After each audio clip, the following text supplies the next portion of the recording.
Hello and welcome to another Streamlining Your Systems quick tip. My name's Alicia and I am with Your VA for a Day, and we are coming at you today with another quick tip about 17 hats. Today we're going to talk a little bit about the online scheduler. We're going to start with setting up a service in this video.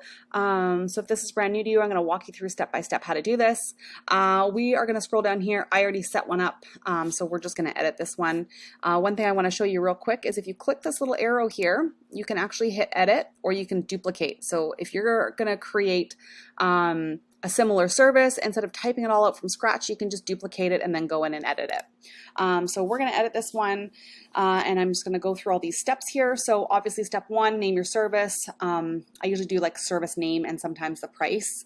Keep in mind this will show up as your project name when your clients have booked. So make sure it's something that you want them to see. Over here, we're just going to type in a service description. So let's say, they're booking a 30-minute free chat on Zoom to talk about X, or they're booking a mini session. It includes this, and this.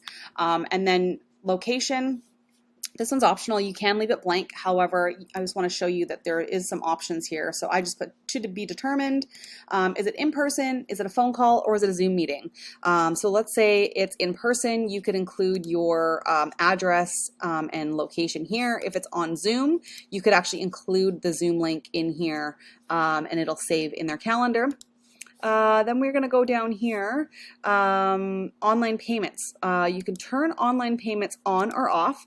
So if you want clients to pay right from this screen, then you can turn payments on, and they'd have to make a payment in order to complete their booking.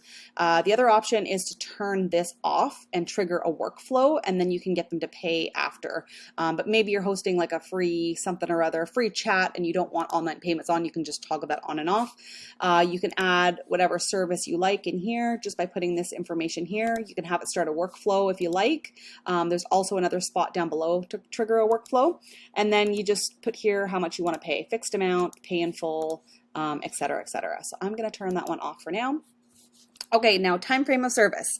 This one's important to keep in mind that if your service is 15 minutes long and you want a 15 or 5-minute buffer in between calls, that will make your grand total for each session, each of these online bookings booked would make it 30 minutes.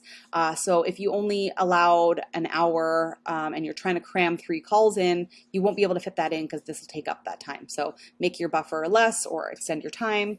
You can choose if you'd like continuous, every 30 minutes, every 15 minutes, or on the hour. Depending on the type of service, I do this a little bit differently.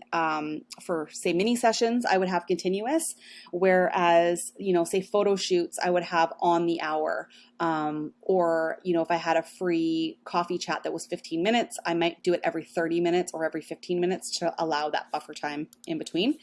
So now here, terms of service, you can edit and add a terms of service, which is kind of like a mini contract. By accepting this session and booking this session, you agree to these terms. This can kind of replace your contract, although I do encourage you to still have a contract that you send out after. Confirmation message you do not have to have, but this will include in their calendar invite. So you could just have something simple in there. Thanks, looking forward to meeting you.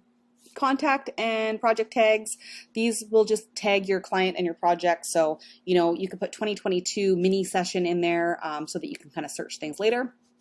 Next up, project creation, add to last project, create a new project, add to originating project. Let's say you're booking mini sessions, I would do a new project, whereas if you already had like a coffee chat with them and you're sending them the link to book, I would probably add to last project so you don't end up having to archive a bunch of old projects.